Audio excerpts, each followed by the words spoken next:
have the pleasure of introducing Patrick Lee. He is currently working as a public health education research analyst for the state of Utah, and also is involved in volunteering with the International Rescue Committee in Salt Lake City, and has been able to use a lot of his experiences previously traveling in that volunteer work that he's doing now. He participated in a field study to South Africa and also a volunteers program to Uganda, and has also served a mission to South Africa, so has spent a significant amount of time there. He received a Bachelor's of Arts in International Studies in 2001 and graduated with an MPA, also from BYU, in 2003. Are we okay to go? I think so. Yeah, can we start talking? So let's turn the time over to Patrick. Yeah, thanks. But I really wanted to speak about three different areas. What my field study did for me personally, in terms of my academics, in terms of my career, and then just as a person, what it did for me. The second aspect I wanted to speak about is just the people in Africa and what I felt the field study did for them. And to me, it was kind of a progression of, I went to South Africa on a field study officially, and then that was in 1997. In 2001, I went to Uganda, which was an international volunteers program. And my good friend Meredith is here. We were together in Uganda. And it was an amazing experience. So it was also kind of a field study incorporated into the volunteers program. And I'd like to talk about that just a bit. And then I had an opportunity to do my graduate internship in Uganda, kind of focusing on microfinance, which was a great experience as well. So there's a bit of distance between me and those times. It's been about 3 or 4 years almost since I've been there, but hopefully I can remember everything in my head that I put down on the slides.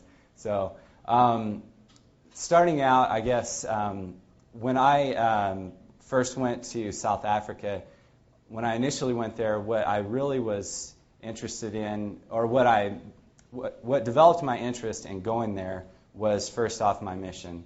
I'd spent a lot of time both in living in the white areas of South Africa where white South Africans resided, and then also in the areas for the black South Africans. And so with that, I saw just the extreme and stark contrast between almost third world living right next to first world. And it was something that really bothered me and that I had difficulty understanding the complexities of the situation. And so when I came back, I really wanted to focus on something that I could do that could help other people in my career, that could be a career of service and not just, I definitely want to make money so I can live, but I really want to do something so that I can be of benefit to other people. And so when I got back, I took not a field study, but an Introduction to Development course from Dave Schuler. And it really sparked my interest, it ignited my fire, whatever you want to say, to find what were the best ways to help these communities develop and be able to provide ways from our side of things, as well as helping them to provide for themselves the things that they needed. Basic human needs of health, education, economic security, and just personal security in and of itself, including food security and security from violence and war situations. And so throughout my undergraduate career, I really had to try and focus on a technical expertise that I could develop, and I was able to do that further in the MPA program. But going to South Africa on a field study really helped me begin to realize what directions I wanted to go in for my academic career and also for my employment career. And so what I did in South Africa on my field study, which was in Johannesburg, I worked in a high school or a secondary school in Soweto, which is a southwest township of Johannesburg. And it's one of the largest black townships in the country, and one of the most famous and infamous as well, I guess, throughout the history of the apartheid era, and even now with all of the crime and violence that takes place in a lot of the areas, and Soweto being ghetto and really run down. And so I worked in a high school there, and I tried to incorporate the studies that I was doing through literature and my own research about the changing education policies in South Africa from the apartheid era to what was currently happening at that time. And I still try to keep up on those things somewhat now. but more generally speaking. And so that helped set a framework for going to South Africa. I studied that before, and I studied it during the time that I was there through reading various education books, through reading government policy papers on education. And you could really see a stark contrast in the policies from the apartheid era to the current government, which was the black government. And when I arrived in South Africa for my mission was about 2 to 3 weeks before the first all-race elections in the history of South Africa. So it was a very, very historic time. It was wonderful to be there, although we had to stay indoors for about 2 weeks. During the elections, we tried to keep up on it the best we could.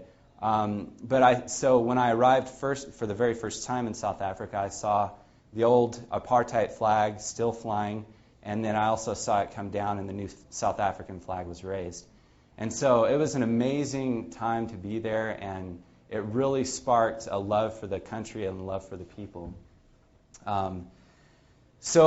As part of my field study, I tried to incorporate the academic knowledge that I was gaining through research with the practical knowledge of trying to see how this was being implemented in everyday school situations. And it was interesting how when I first arrived to South Africa, I really didn't have things set up as concrete as I would have liked. And for any of you going on a field study there, don't expect for everything to work out all great for you. Thank you for getting that fixed up. So now, that was supposed to be my opening picture there, and now if this will work and go along with everything. Okay. So there, why an African field study? I forgot to mention that question. That's the question I'm going to try and answer, hopefully. Maybe you can help me. And I already told you all of that. Okay, so that's where we're at. And so on my field study, when I first arrived, I tried to contact different people, contacts that I'd had previously. Didn't work out, and somehow it worked out that there was someone who knew a principal of a secondary school in Soweto and just happened to live around the corner from the family I was staying with. So it was like my own little miracle to start out with, which was wonderful. And so each day I would walk over to their home and ride out to Soweto with them, and he was the principal of the school. So I was able to become involved with a lot of administrative aspects of the school, as well as tutoring, teaching classes, and attending conferences and workshops on various subjects that were of concern to the education and schools in Soweto. One of the workshops that I attended was on violence and in the townships and how that affected the schools. One of the carryovers from the apartheid era was that schools were often used as a political means by a lot of the black students, especially when the medium of instruction was required as Afrikaans. And for them, it was kind of the language of the oppressor, and so they revolted against it. Some of you may be familiar that in 1976, there was the Soweto riots, and there are about 700 or more students killed at that time by police officers that came into the township because they were protesting studying in Afrikaans. And so these protests and this culture of protest continued, and I could see it even still there at the time, and it kind of degraded itself from more of a political type of activity to something that became useful for hoodlums or tsotsies, as some of you may know that word, who in South Africa are kind of thugs who just go around and like to cause trouble in the townships. And so I saw that as something at this conference that I attended that they were trying to address. And I specifically sat with a group that focused on suicide. With high rates of depression in the township at times, it was something that affected the students, depression resulting from anything you can imagine, and I won't go into that, but just the opportunities to practically focus on the policies that I had been reading about and trying to see, how the government was implementing them. It was really interesting to see that firsthand in the schools. And I think that's something that we most often do not get when we only sit in the classroom. We can hear about it, but when you go there and you sense it and you feel it, it really makes an enormous difference and effect upon how you perceive the policies that have been written and what the outcomes of those policies might be. I may just go totally different from what I have now. I think I'm just going to do that, but please feel free to ask questions. Now, kind of coming back to school, when I came back from South Africa, it seemed like I had a better focus for coming to school. I felt like I wasn't just coming to school like I had initially done, to just take classes and meander around and meet new people. I mean, that was great, but I really felt like I had a focus for what I was going to do. I had a purpose, and I felt that purpose a lot more after completing the field study, and I think that's one of the biggest outcomes of it. And so that affected the classes I took in international comparative education, political science. I did my bachelor's degree in international studies, I think was said earlier. And then later on, kind of continuing into my career, I chose the MPA program, the Master of Public Administration, which really focuses on public service, government service, nonprofit work, international. And so that was something that I felt would allow me to steer into a direction career-wise that could help me to continue in what I'd learned in South Africa and to implement it through policies and real action that could affect people's lives. Personally, what it did for me, giving me a perspective that I didn't gain on my mission because I was in the mission bubble. I really developed a love for the people, certainly, and a desire to serve them and to come to know who they were. But going back after my mission helped me see things in a much broader perspective of life. The gospel perspective, secular perspective, academic, however you want to call it. It was really helpful, and it kind of helped me come full circle in the way that I began to look at things, and that's continued on. And another outcome from my field study, I would say, is a desire and an attitude for continuing service. I know I really developed that as a missionary, yet being able to come into people's homes after my mission, live with them, work with them, go to their schools, sit through their difficulties and problems with them, that really changed me. It really affected me. And it helped me to have a desire to grow, to focus, and to help people through my career, outside of my career. And so something that I do now is I work for the International Rescue Committee in Salt Lake City. When I got out of the MPA program, ideally I wanted a job in some great policy institute in D.C., but as it so often doesn't work in the difficult job market, I got a job for the state of Utah, which has been great, and it's given me really good experience in ways that I didn't realize at first, but I'm now coming to realize. And recently I've applied for a few PhD programs in these same areas of study. But outside of my job, working for the International Rescue Committee, I've been able to work with Somali Bantu refugees in Salt Lake City who've been resettled from refugee camps where they lived for nearly 10 years in Kenya. And coming to the U.S., I mean, things just as simple as electricity, running water, helping them understand the money, everything. I've helped them on that. And that's something, if any of you are interested, feel free to ask me afterwards. I can get you connected with that. But does anyone have any idea how many refugees there are in the state of Utah from other nations that have come from violent and other situations? Any idea? Okay, there's 30,000 refugees in the state of Utah. That's pretty surprising, huh? I was surprised myself. And so there's a lot of need here just right where we live. And that was something that was difficult for me to recognize at first. When I got out of the MPA program, I'm like, man, I want an international job, all of this. It didn't go the way I wanted. It didn't go the way I expected. But I was able to utilize my experience and apply it where I was at. And it's been amazing. And I think that's something that each of you will probably have to adapt to in different ways, throughout your careers and other opportunities. Going on, I just want to talk briefly a little bit about Africa, about the need for development assistance and the needs of the people there. I went and took a look at the latest Human Development Report which is put together by the United Nations Development Program each year. Some of you may be familiar with it. There's what's called the Human Development Index.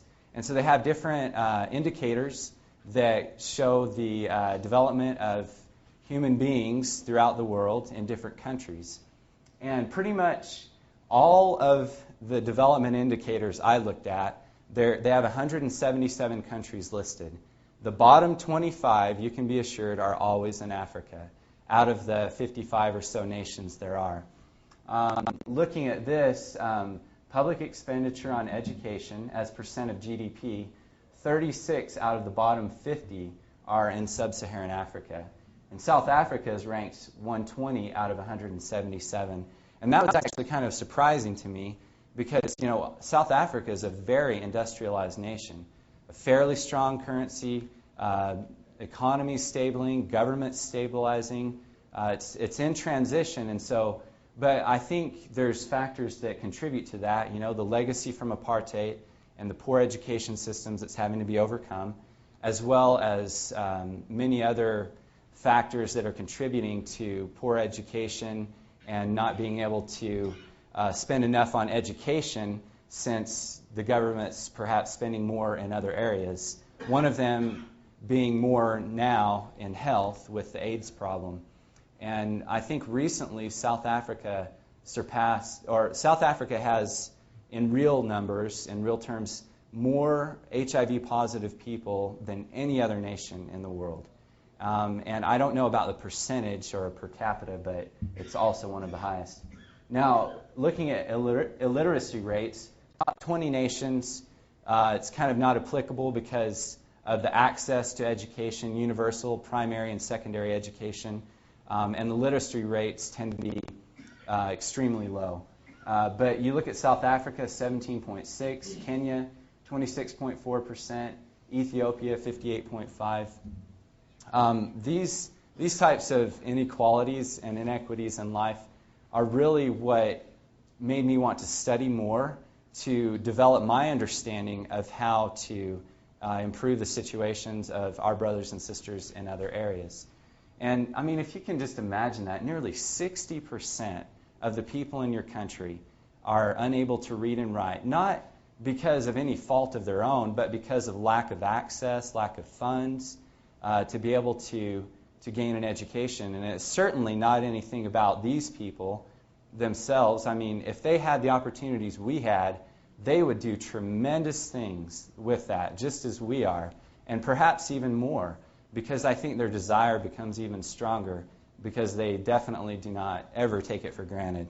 Kind of moving on, looking at health and human development. The Human Development Index value, the number of years a newborn infant would live if prevailing patterns of age-specific mortality rates at the time of birth were to stay the same throughout the child's life. It's kind of a long explanation for that one, but essentially saying all things being equal, if everything stayed the same in each of these 177 countries, this is what the life expectancy would be for these nations. You look at Norway, 96 years, Iceland, 95.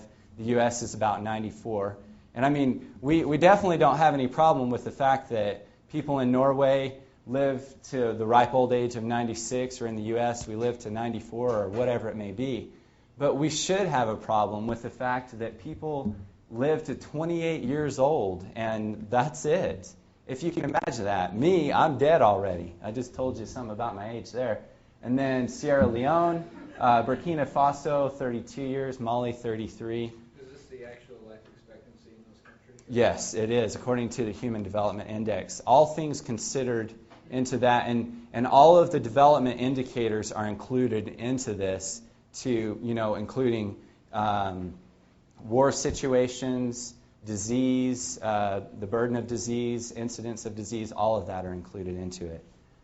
And then one of the hugest things in Africa, some of you may know that the continent, sub-Saharan Africa particularly, is the only continent that has digressed in terms of economics, in terms of progressing in health, in terms of progressing in education over the last 30 years.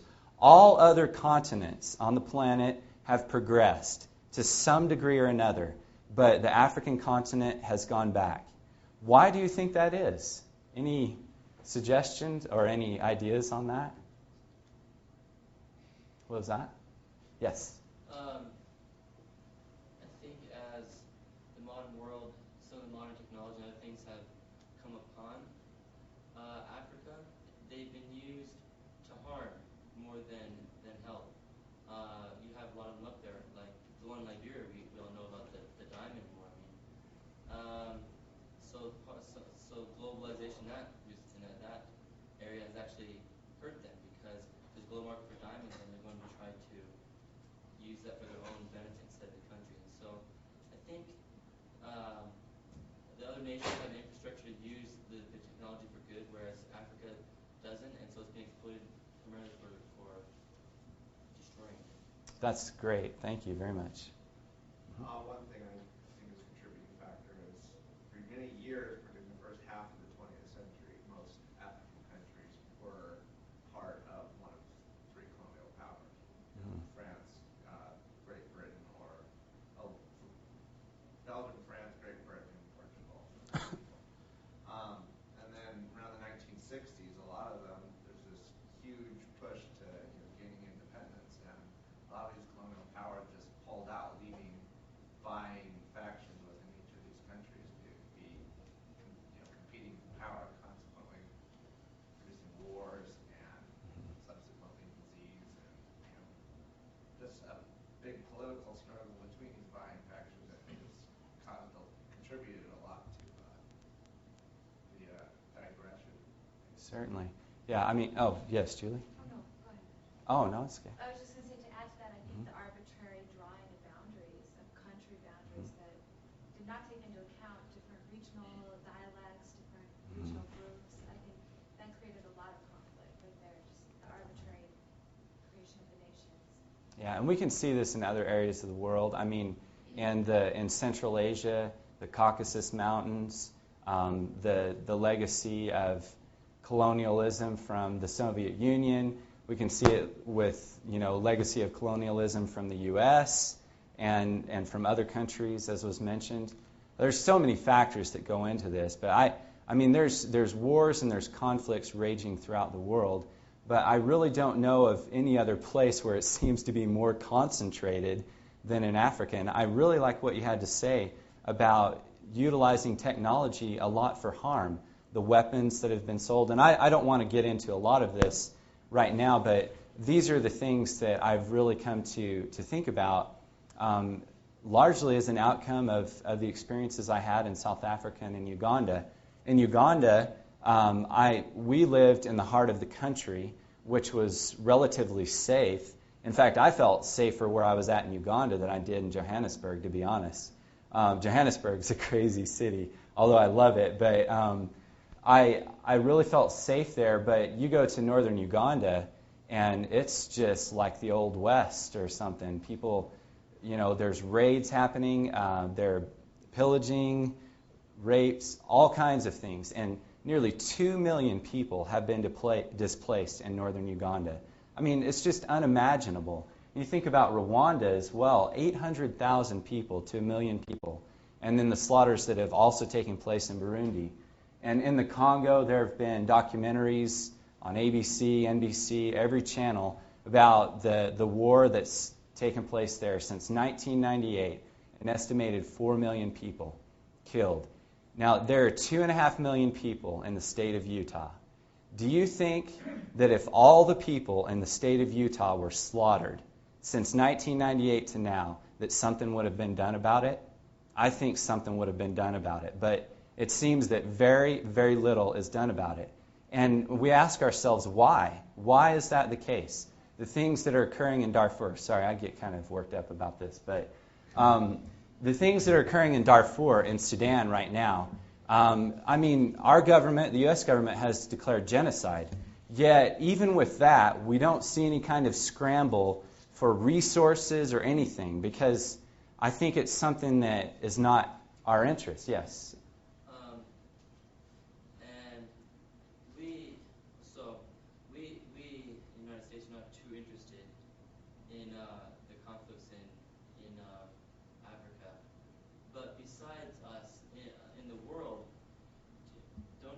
see a general aversion to getting involved. They always, you know, on mission in Greece, they always had the common argument, let them figure their problems, we'll figure our problems. It's very, we'll stick to ourselves, you stick to yourselves. We've received a lot of flack, we'll get involved, and we don't have the courage, it seems, nor the economic interest to get involved further, and only receive the brunt of attack. Yeah, it kind of brings, go ahead, sorry. Get involved in an area where there's less advantage, there's only good. I mean, in other areas we're doing good, I guess, but really there's a lot of interest as well. Whereas in Africa, it's no interest, only good, and receive probably a lot of flack for it.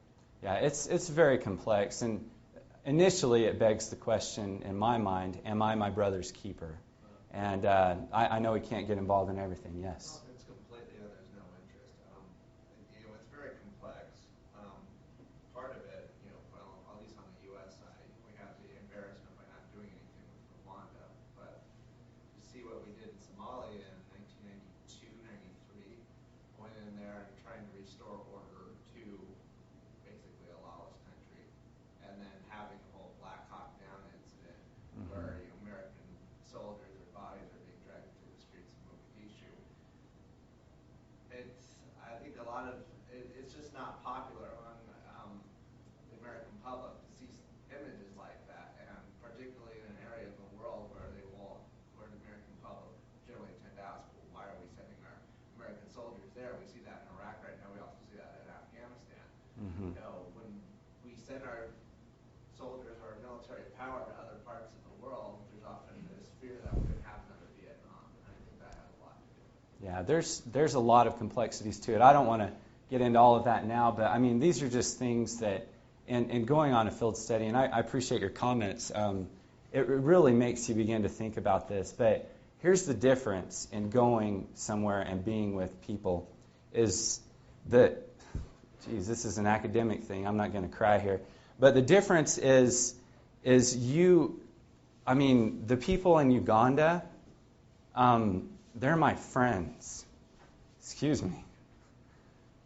And so this war has been happening, and it's something that, yes, we have to be detached enough to be able to think about it logically and reasonably. But when you become so detached that you do absolutely nothing about it, I think there's a real problem with that. It's like we're saying, we don't want to, we want to get far enough, but not too far. We'll just keep our distance. But I probably will kind of go on from here. But the benefits that I saw for the people that I worked with and that my friends worked with in South Africa and Uganda, and from the experiences of others that they've shared with me, is, for the local people, when will they ever have the opportunity to interact with someone from the United States? They hear about it on TV, to get, an idea of what someone may be like from there, a Mzungu, a white person, when will they ever have that chance? And so it was interesting that the kids that we met with in a school that we taught at in Uganda, our friendships to them, it just meant everything.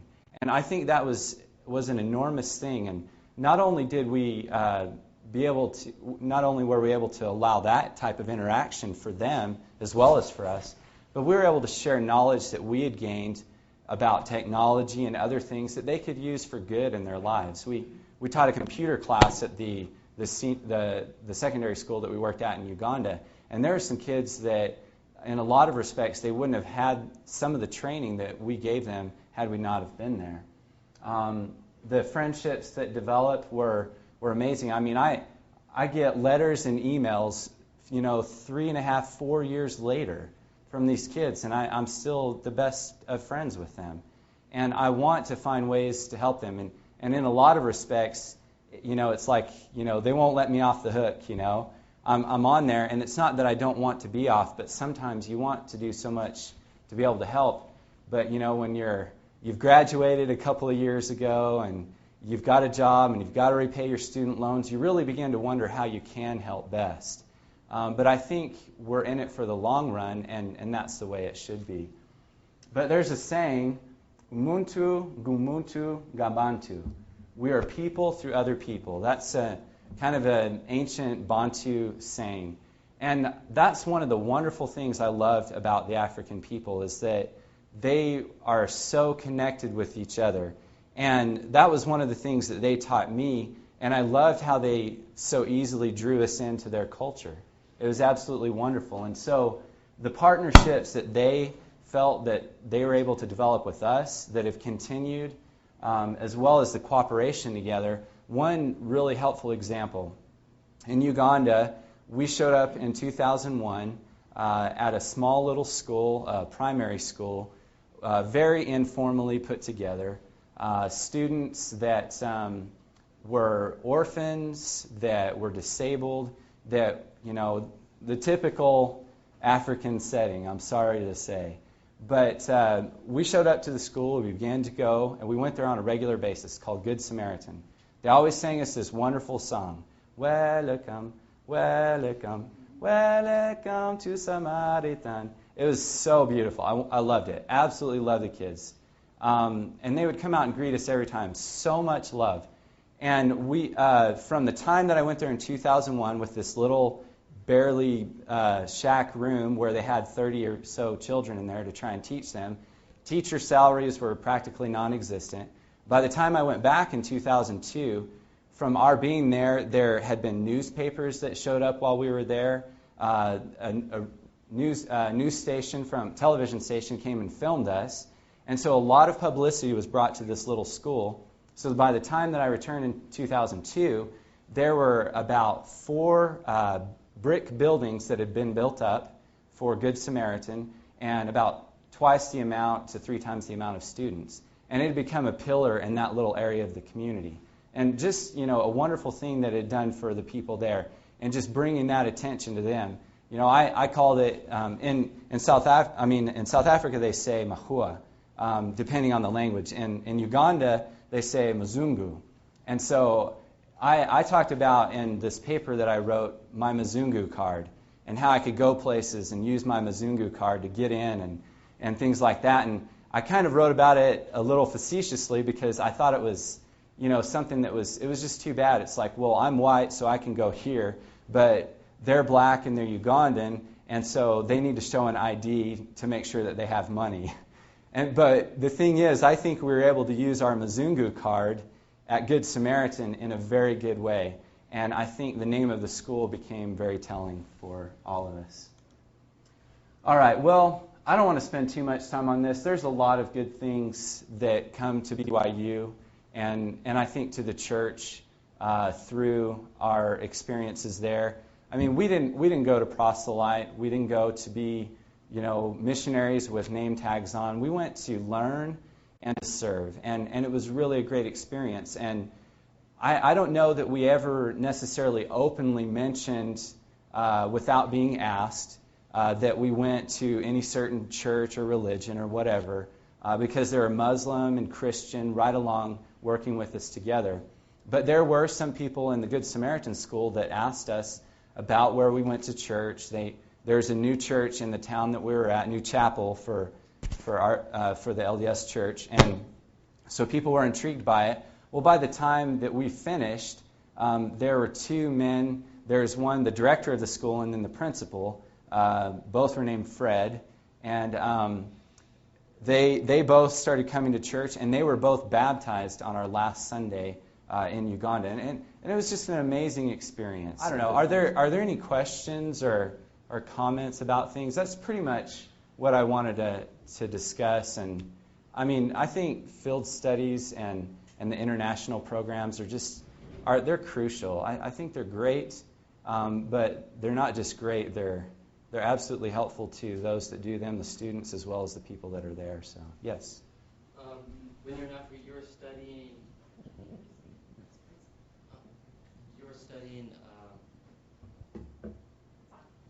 Hello. Yes.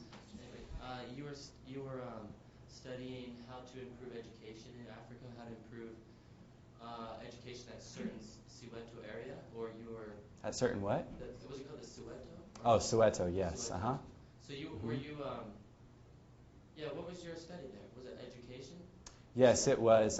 We're probably going to go till 1 just real quick, so if any of you have to leave, go right ahead. But Yeah, it was. It was focused on education, and it basically involved my research personally was the changes in education and how they were trying to improve the lot for the entire society, especially Black South Africans who had been left behind enormously. One of the neat things that was happening was a partnership program that occurred between a private or public school in a white area or a more wealthy area.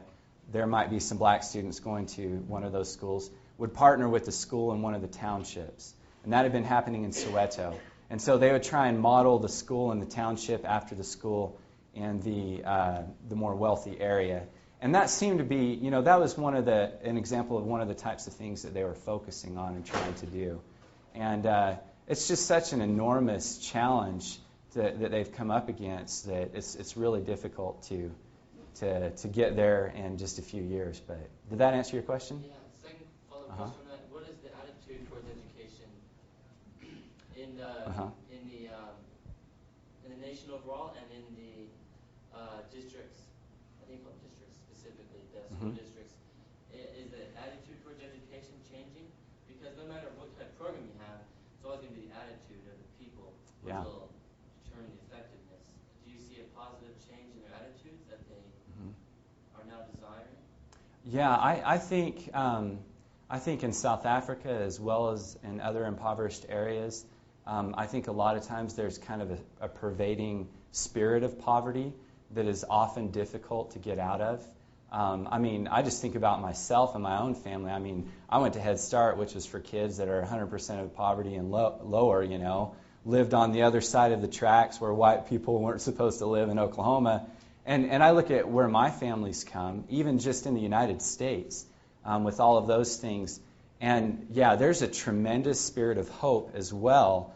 But if any of us have ever been depressed or discouraged or whatever it might be, you can just imagine how difficult when you come up against all those obstacles that is. But I think Nelson Mandela, imperfect as he may be, depending on the opinion of people, I think he's a tremendous example showing the patience and persistence of striving for your goal. And so I think that's great for the South African people to have kind of, in a sense, a benevolent type of leadership in that aspect. I think that's helpful.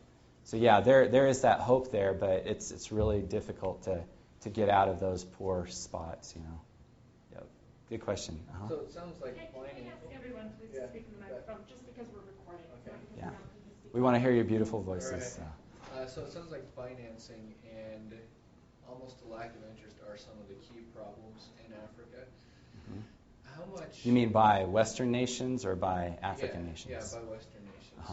How much of an effort is being taken to have some sort of a collaboration between the different NGOs that are involved, the nonprofit organizations, or is everyone just kind of doing their own little thing and touching in their own small way different communities, or is there, a larger organization that's kind of pulling these smaller entities together to make somewhat of a larger movement? Is there anything like that that's happening? Or? That's a very good question. I think it's happening from both directions. I think there's, really kind of, the buckshot method, just trying here and there. But I think there is a lot of networking going on. One thing I worked on in Uganda, my second year, was a microfinance distance learning degree. And it was to bring people together from different NGOs, nonprofit groups, so that they could study together, network together, understand the microfinance movement, and understand how they could be effective in it to help other people. So that was one example. There are steps being taken to collaborate these and to bring them together? Yes, definitely. How do you go about getting involved in something like that? Well, I think BYU is one way that that's happening as well. A lot of from what I understand, I attended a lecture last semester.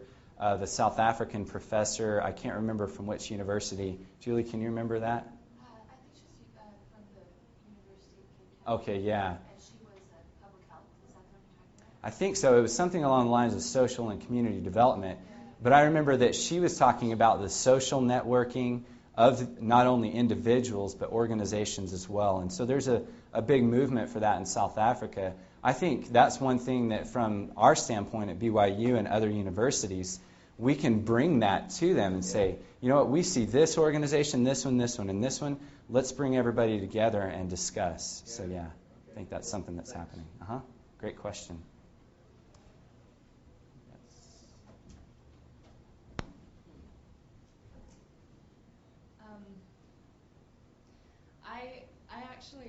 I've been to South Africa in '99, and I noticed, well, I felt safe there, like as a white person and everything like that. But I've noticed recently in like the recent years, a lot of the white population of South Africa are actually leaving the country. Do you think that is a trend that's going to continue as things go on, or do you think that it's going to kind of level out or settle down? That's a good question. I mean, I have white South African friends that are absolutely elated that they've gotten a green card and come to the U.S. And then there are others that remain, and it's their land. It's the land of their grandmothers, grandfathers, great came a long time ago there, and so I think it's something for them that they don't want to leave. I mean, who would want to leave where you come from? And so that's a good question. I think a lot of it will depend upon the way the South African government implements their policies. There is the policy, similar as there's been in Zimbabwe, of land redistribution, and that's taken place. I think it will just depend on the way they go about it. I think Mandela was a great example of that, he was strong and, in the way that he went about things, but he said, unless we live together, unless we incorporate all cultures and all colors of people, then, that's not South Africa. That's not the rainbow nation. And I think that's what's going to be the key. Otherwise, I can't blame people for wanting to leave if the opportunities are just, flying out the window for them because of the color of their skin. So, yes. You mentioned microfinancing. Mm-hmm. Is that increasing significantly or slowly in Africa? I think it's increasing fairly rapidly. BYU and in connection with something else, recently made this Small Fortunes about the future of poverty and microcredit. And Africa, it's really taking off, especially in microcredit amongst the women's groups. They're focusing more on men as well now, too.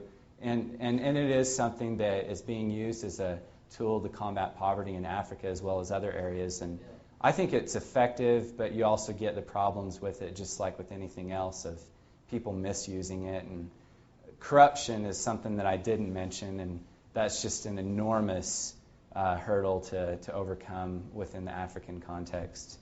But it is in the American context, too. So. You mean there's corruption in the microfinancing agencies, or by yes. the usage of the beneficiaries? Both ways. Yeah, both ways, yep.